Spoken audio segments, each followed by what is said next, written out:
اهلا بكم من مطبخي، مطبخ حلو حد ام احمد. ازيكم حبايب قلبي كلهم متابعيني؟ عاملين ايه؟ يا رب دايما تكونوا بخير. صباح الورد وصباح الفل وصباح الياسمين. اللهم صل على سيدنا محمد وعلى آله وصحبه وسلم. اللهم صل على سيدنا محمد وصحبه وسلم. اللهم صل.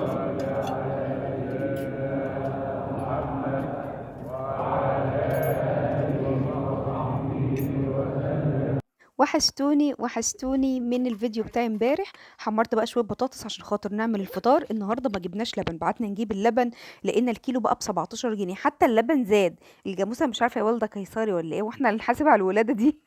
احنا اللي حاسب على الولاده القيصري دي ولا ايه؟ المهم قلت لهم بقول لكم ايه، ما تجيبوش لبنات النهارده، سوق وسمك ومصاريف وهنجيب خضار اللي يكفينا كام يوم. قلت لهم مش لازم لبن يا ماما، امال هتشربي ايه؟ وما عارفين ان انا ماليش في الشاي. قلت لهم انا هحب الشاي من هنا ورايح، انا هشرب شاي. انا عايزه اقول لكم انا غيرت رايي وهشرب شاي الصبح وبالليل عشان نوفر. انا بقى رحت السوق، بقالي بالظبط يعني شهر ونص ما نزلتش السوق بتاع السمك. بقالي شهر ونص بالظبط ما نزلتش سوق السمك. بس ولادي المره اللي فاتت راحوا بال100 جنيه ما عرفوش يجيبوا حاجه. السمك غالي قوي يا ماما، احنا مش عارفين نجيب ايه، احنا ماشيين نلف مش لاقيين. بيروحوا عند الناس اللي احنا متعودين نجيب منهم مش لاقيين، الاسعار نار. قلت لهم خلاص انا هنزل كده، لان بقالي بجد من اخر مره نازله فيها السوق قبل شغل راس السنه ما نزلتش سوق السمك، وما اعرفش الدنيا فيه ايه. جبنا بقى بطاطس الكيلو ب10 جنيه، وجبنا لا البطاطس الكيلو ب15 جنيه، الكيلو ب15 جنيه. والطماطم الاتنين كيلو ب15. وجبنا كمان سفند الاتنين كيلو ب15. وجبنا خضرة وجبنا رد عشان خاطر لو هنشوي سمك في يوم كده ولا حاجة. وعايزة اقول لكم ان فعلا السمك سعره غالي. السمك الكيلو ب80 جنيه. والقمره هي عندنا اسمها قمره، مش عارفه عندكم اسمها ايه. الكيلو ب100 جنيه. فعايزه اقول لكم الاسعار صعبه قوي قوي. المهم ان انا جبت كل الحاجات اللي انا محتاجاها وصرفنا قد كده، فقلنا بقى ايه نلم اليوم. بلا لبن بقى بلا بتاع. بصوا انا شمعة تحترق من اجل الاخرين، وبضحي بكوبايه الشاي بلبن اللي بتفوقني عشان خاطر الاخرين. شفتوا الشمعة بتحترق غيري. بصوا بقى عايزه اكلمكم في موضوع القناه، عشان خاطر الناس كتير بتسالني يا ام احمد انت فعلتيها ازاي، وفي ناس كتير دخلت على الخاص. انت دفعتي فلوس لحد او حد فعلها لك، او انت بتقبضي كام، او عرفينا الموضوع يا ام احمد. الظروف صعبه مثلا واحنا حابين ان احنا نعمل، او حابين ان احنا نفتح قناه، او عندنا قناه مش عارفين نتصرف فيها. فانا هقول لكم النهارده كل حاجه ان شاء الله بالتفصيل، وهقول لكم موضوع القبض كمان بيجي ازاي، وهقول لكم تعملي ايه عشان خاطر تقبضي اول موضوع بالظبط يعني. دي بقى الحاجات اللي انا جبتها من السوق، احنا هنستفهم مع بعض كده على ما نتكلم. وعايزه اقول لكم جبت كمان كرنب فعشان خاطر اخزنه لرمضان. هنستف الحاجة مع بعض ويلا نشوف عملت ايه. عايزه اقول لكم في بدايه فتح القناه، يعني مش هكلمكم على القناه، هكلمكم على القناه دي. انا بدايه ما فتحتها اكيد انا عندي قناه تانية فليا جمهور، فالجمهور هيجيلي، فكان الموضوع بالنسبه لي سهل. يعني في خلال مثلا 10 ايام كانت القناه خلاص لمت الشروط، اللي هي 1000 ساعه و4000 ساعه مشاهده بيتلموا من المشاهدات. يعني دول لما الناس بتشاهدك فالساعات بتتلم بتتجمع، وبيجيلك رساله من اليوتيوب على الجوجل او على الجيميل بتاعك ان خلاص القناة بتاعتك وفت الشروط ومستعدة للتفعيل، وبتبدأي تفعليه. القناة الكبيرة بقى كانت قعدت معايا 4 شهور على ما فعلتها، يعني 4 شهور انزل فيديوهات كل يوم. وكنت بنزل الساعة 1 الظهر في كل يوم نفس الساعة منتظمة. الناس اللي متابعاني من الاول هتعرف ان انا كنت منتظمة جدا في تنزيل الفيديوهات. ما يغركوش دلوقتي والله العظيم غصب عني، انا عدت تعبانة وعدت بتوه وعدت مضغوطة، ما عادش زي الاول. فكنت الاول الدنيا بالنسبه لي اهدى ودماغي كانت مركزه اكتر. كان الموضوع بالنسبه لي كان اهدى كتير عن دلوقتي. يعني ربنا يرزقنا راحه البال يا رب، اللهم امين. لان عايزه اقول لكم راحه البال هي اللي بتعمل كل حاجه. لو بالك مش رايق ومش مرتاحه او تعبانه ما بتقدريش يعني تنجزي في يومك او تعملي حاجه. المهم ما اطولش عليكم، قولي طولي يا بنتي يا ام احمد. القناه التانية كانت اخدت معايا طيب: واحد، ما تشتريش ساعات بالفلوس. اتنين، ما تشتريش مشاهدات بالفلوس. تلاتة، ما تخليش حد يفعل لك قناتك بالفلوس.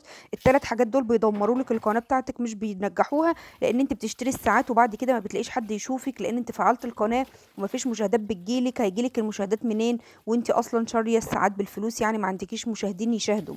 فلو انت القناه بتاعتك ما جابتش مشاهدات منها لنفسها، يبقى ما تروحيش تدفعي فلوس وتفعليها. يبقى انت زي اللي جبت الفلوس كده وفحرتي في الارض ودفنتيها ونسيتي مكانها، يعني رمتيها من الاخر، او جبت الفلوس ورمتيها في البحر. ما تعمليش حاجه بالفلوس، لو هي مشت لوحدها مشت، ما مشتش يبقى انت مالكيش نصيب في الباب ده. في حاجه اسمها ليكي نصيب وفي حاجه اسمها مالكيش نصيب، ولازم كلنا نبقى معترفين بالنقطه دي، ما نقاوحش فيها. يعني في ناس ليها نصيب في الباب ده، ربنا فاتح لها رزق فالدنيا بتمشي معاها، وفي ناس ملهاش نصيب وبتفضل تقاوح وتدفع فلوس وتشتري مشاهدات وتشتري ساعات وتشتري مش عارفه ايه وتعمل وتسوي وهي ملهاش نصيب. فانت اول ما بتفتحي القناه بتلتزمي بتنزيل الفيديوهات، بتلتزمي بوقت معين بتنزلي فيه، نزلي كل يوم او يوم بيوم بالكتير، يعني ما تكتريش اكتر من كده. نزلي حاجات تكون ايه، خليكي بطبيعتك، خليكي طبيعيه مع الناس، ما تتلونيش ما تتعمليش ما تت... كده، عشان خاطر ايه الدنيا تمشي معاكي والناس تحس. يعني الطبيعي بيوصل للناس بسهوله. وهرجع اقول لك في الاول والاخر هو نصيب. في ناس كده ربنا بيحط محبتها في قلوب الناس، ومن اول ما بتسمعها بتحبها، ومن اول ما تسمع بتحس ان هي مشدوده لها، وبتشد له الفيديو من الاول للاخر، رغم ممكن الفيديو يكون بسيط ما فيش فيه اي حاجه، او يكون الفيديو ما فيش فيه يعني ايه، حاجة واو أو حاجة فخمة قوي، بس بيبقى حاجة كده ايه زي ما بيقولوا ربنا بيجملها في عيون الناس، أو بيجمل الحاجة دي في عيون اللي بيشوفها، فبيشدوا لها وبيبدأوا إن هم يتابعوها وبيبدأوا إن هم يحبوها. فدي حاجة بتبقى بتاعت ربنا بحتة، ملهاش أي علاقة بأي حاجة. يعني احنا مش بنعمل حاجات معينة أو تكنيك معين يخلي القناة تتشاف أبدا. انا حتى في القناه الاولانيه لعمري اشتريت ساعات ولا مشاهدات ولا ايه. لو كنت اشتريت الحاجات دي كان زمان قناتي اصلا مش ظاهره دلوقتي، لان كل الحاجات دي بتاثر على مستوى القناه وبتخليها ما تظهرش للناس باكبر عدد، او بتخليها توصل لليفل معين بتوقعها يعني. فاهمني؟ فانتي اشتغلي على القناة لحد ما تتفعل وتتشاف، وحاولي مرة واتنين وتلاتة، والله جربي على قد ما انت قادرة، لحد بقى خلاص لو لقيتي مفيش امل اعرفي ان هو ربنا مش قاسم لك باب رزق في الباب ده. بس حاولي، يعني حاولي كتير، لان ممكن عايزة اقولك بعد فترة القناة تتشاف، يعني مش من اول شهر او اتنين او تلاتة او خمسة زي ما انا بقولك، لا ممكن بعد سنة او سنة ونص القناة بتاعتك تتشاف وتظهر للناس. فانتي حاولي بما ايه بكل جهدك يعني، او بكل قوتك. دي نقطة. تاني نقطة، مجرد ما القناة خلاص بتتفعل بتبدأي تجمعي يعني بعد ما بتتفعل خلاص بتبدأي تعدي فلوس. طيب أنا يا أم أحمد عايزة أوصل لكام عشان خاطر أقبض كام مشاهدة؟ 1000 2000 3؟ هي ما بتتحسبش كده، هي بتتحسب بالمدة اللي المشاهد بيشوفها. يعني في مشاهد يخش الفيديو 10 دقايق ويطلع، في مشاهد يخش الفيديو دقيقة ويطلع، في مشاهد كده. ففي فيديو ممكن يجيب دولار، وفي فيديو ممكن يجيب نص دولار، وفي فيديو ممكن يجيب ربع. انا بتكلم بمناسبه القناه بتاعتي دي مشاهداتها اللي انتوا شايفاها دي. يعني في فيديو ممكن يكون جايب دولار، في فيديو ممكن يكون جايب نص دولار، في فيديو ممكن يكون جايب ربع دولار. هتقول لي هو ده ايه ده؟ يعني ربع دولار في الفيديو او نص دولار، او حتى اقول الكتير اللي هو دولار، يعني كده معناها ان انت بتنزلي 30 فيديو بالشهر ب 30 دولار؟ ايوه طبعا. وعايزه اقول لكم ده اعلى حاجه، اللي هو اللي جاب دولار ده يعني ممكن طول الشهر فيديو او اتنين عندي اللي يجيب دولار، وبقيه الفيديوهات تلاقيها ربع دولار نص دولار كده. يعني معناها ان القناه دي تجيب لك كام يا ام احمد بمشاهداتها دي؟ القناه دي بمشاهداتها دي تدخل لي في الشهر بالتقريب من 20 ل 25 دولار في الشهر كل شهر. طيب انا كده اروح اقبضهم؟ لا، ما ينفعش اقبضهم الا لما اجمعهم 100 دولار. يعني لازم يتجمعوا 100 دولار، ممكن على شهرين ثلاثة أربعة، وبعد كده أروح أقبضهم. وده القناة بتاعتي. طب القناة بتاعتك يا أم أحمد الكبيرة؟ القناة الكبيرة عليها حصيلة فيديوهات كتيرة قديمة وجديدة، يعني عليها أكتر من 500 فيديو. ففي ناس بتشوف الفيديوهات القديمة وبتدخل فلوس، يعني الفيديو اللي من 3 سنين بيدخل لحد دلوقتي لو حد شاهده بيدخل فلوس. فاهمين قصدي؟ وعليها حصيلة فيديوهات جايبة مشاهدات عالية مليون واتنين مليون، ودي بتدخل برضو فلوس. يعني كل ما حد بيشاهدها أكتر كل ما بتدخل فلوس أكتر. فكل ما القناة بيبقى عليها حصيلة فيديوهات كبيرة، بيبقى عليها فيديوهات عالية قوي جايبة مشاهدات مليون ونص مليون ومتين ألف، بيبقى عليها بتنزلي عليها على طول، دي بيبقى الفلوس بتاعتها حتى لو هي مشاهداتها اتنين وتلاتة بس عليها حصيلة فيديوهات كتيرة قوي. في ناس بتشوف من القديم على الجديد على الجديد على القديم، فده بيدخل وده بيدخل، فبدل ما تلم 25 دولار تلاقي كده لميتي 30 40، فتلاقيكي شهر وشهر 50، فتلاقيكي شهر قبضتي وشهر لا. وطبعا انت بتفتحي حساب في البنك وبتدخلي الحساب البنك بتاعك، والفلوس بتتحول كل شهر على البنك. بس قبل النقطة دي بيجيلك جواب، يعني مجرد ما القناة بتتفعل وبتجمعي 10 دولار على القناة بيجيلك جواب اسمه البين كود، بيجيلك على البريد اللي انت كنت بتبقي مسجلة بياناتك. طب البيانات دي اعملها ازاي والحاجات دي اعملها ازاي؟ عندك قناة رؤية للمعلوميات، وعندك قناة استفهام اسمها قناة استفهام. القناتين دول تعليميين بيعلموكوا تعملوا كل حاجة من الألف للياء.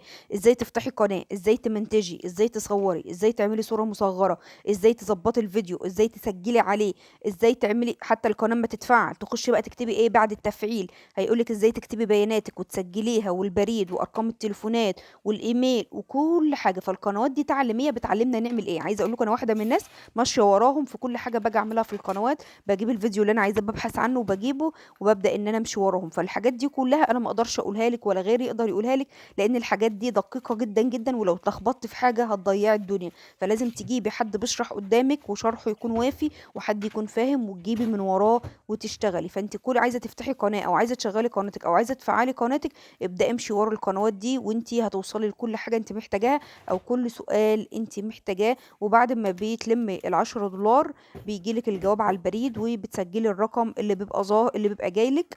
وبعد كده خلاص بتبدأي تلمي في ال100 دولار بتوعك. ال10 دولار بيفضلوا موجودين طبعا ما بيتسحبوش ولا حاجة، وبتجمعي عليهم لحد ما بتجمعي اول 100 دولار. وبعد كده بتبدأي تقبضيهم. ممكن اقبض شهر وشهر لا، ممكن شهر يكون ربنا فتح عليا والمشاهدات فيه كويسة اقبض كل شهر. دي بالنسبة للقناة الكبيرة.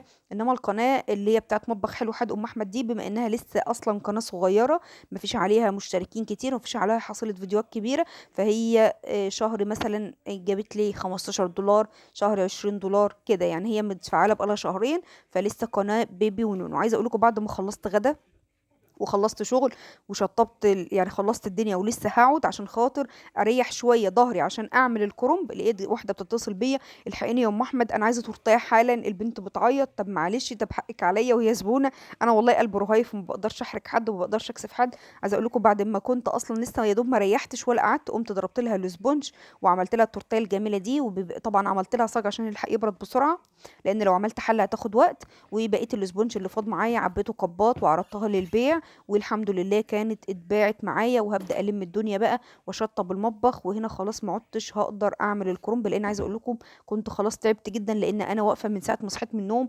رحت السوق وجيت ونضفت السمك وعملت التورت واللي كانت مطلوبه مني والغدا، ويا دوب لسه مخلصه غدا وهلحق اقعد اريح. لقيتها بتقول لي: ام احمد الحقيني يا ام احمد، البنت عماله تعيط. طب انت ما كلمتنيش من امبارح ليه؟ قالت لي: والله اصل دي بنت قريبتي وهي كانت هتكلمك بس كلمت واحده بدالك، يعني كلمت واحده تانية عندنا في البلد هنا اسمها ام احمد، وحصل لخبطه في الاوردرات وحصل مش عارفه ايه. والمهم يعني ان هم ما عرفوش يوصلوا لي، فهي كلمتها قالت لها: انت كلمت ام احمد وحجزتي؟ قالت لها: لا انا ما عرفتش اوصل لها، وكلمت واحده تانية وما طلعتش هي ومش عارفه ايه. فالموضوع كان فيه لخبطه يعني. فانا قلت لها: خلاص انا هقوم ان شاء الله اعملها لك وادعي لي كده ربنا يسهلها عليا. عايزه اقول لكم ان انا باديه شغل فيها اصلا كانت حوالي الساعه 4 او 4 وشويه، وعم خلصتها بقى ولسه يا دوب عم الم المطبخ بتاعي واغسل المواعين. كان خلاص يعني ما يبقاش في وقت ان انا اعمل الكرنب، وما فيش خلاص ما اقدرش اقف اكتر من كده. يعني انا ما اتحملش ان انا اقف اكتر من كده. خلاص انا لما بقف كتير بحس بألم وما عدتش بقدر اتحمل. هقفل العلبه بقى، طبعا لسه حطاها في الفريزر، فمش هسلمها دلوقتي، هسيبها على الاقل نص ساعه وبعد كده اسلمها. على ما غسلت المواعين كده وشطبت الدنيا وعملت اي حاجه سخنه اشربها، كان خلاص صاحبتها جت استلمتها. لمعت الرخام بتاعي والبوتاجاز وكنست الارض وكل حاجه. الكرنب ده بقى ان شاء الله بكره نبقى نعمله مع بعض، انا بكره ما عنديش شغل، نبقى نعمله مع بعض. ربنا يحييني ويحييكوا كده يا رب، ونقوم كده بالف خير اللهم امين. واستنوني بكره ان شاء الله في فيديو جديد مع مطبخ حلو حد ام احمد، في رعايه الله، مع الف سلامه. هتوحشوا.